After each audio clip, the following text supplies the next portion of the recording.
Lars von Trier is one of these film directors that really does get a response from its audience and critics. You know, people seem to either love him or hate him.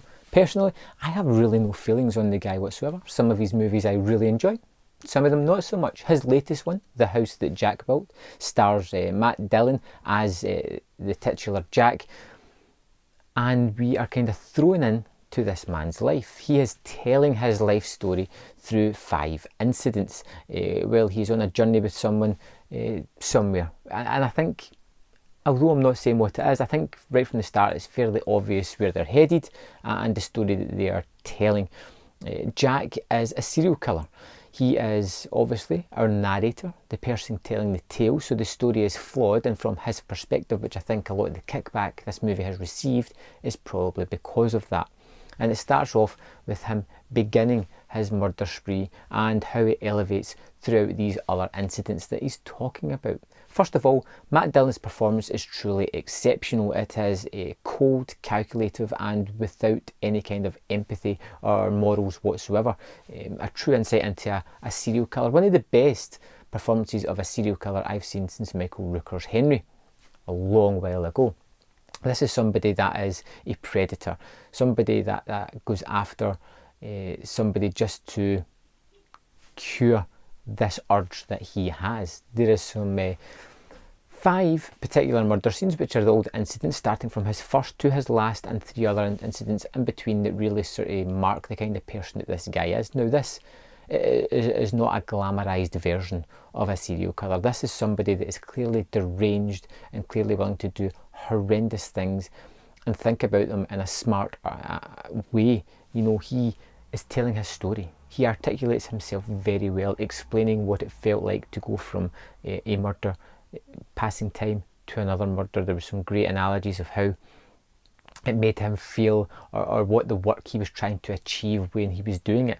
And what you see through the incidents is his more brazen attitude towards murder. You know, initially it's just a snap in temper that causes him to do something. Then it gradually becomes more blatant as he just deliberately flaunts what he is doing in front of the law, almost daring them to catch him. And it's that kind of brazen attitude that really gives you an insight into this character. You know, you get other facets as well about this whole house that he was trying to build, this perfectionist, this OCD element of his life. And then it gets down to the sort of gore and the blood and things like that, and it is very realistic, it is very naturalistic. This isn't one of those ones that's overly gory. There is a vicious thud and there is blood and it looks realistic. The pain and the destruction to the human body isn't glamorized in any way, shape or form. It's raw. It is there for you to see exactly what it is, and it is daunting, and it is in your face, and it is as shocking as it is meant to be.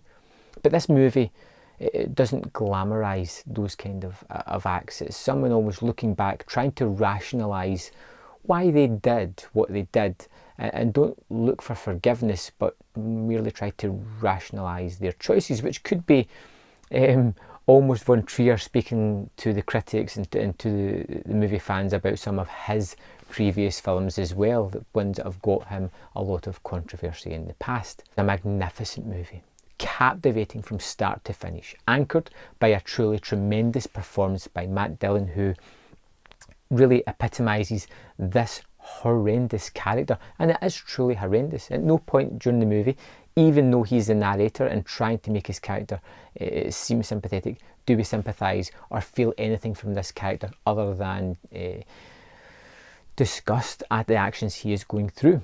There is some truly disturbing moments within the movie. It finishes on a rather abstract end, which I felt was particularly fitting for this movie, and this is something that I was shocked by how much I found it immensely watchable, how immensely affecting, how I was drawn into this story from its direction to its score to the way it told its tale to the wraparound part of it.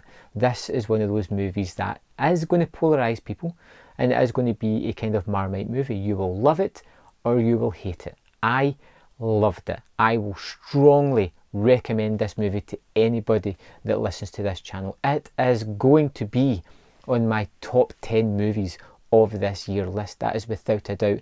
It was truly that fantastic a film. So, check it out. Let me know your thoughts on the movie in the comment box below, and I will see you next time on Man vs. Film.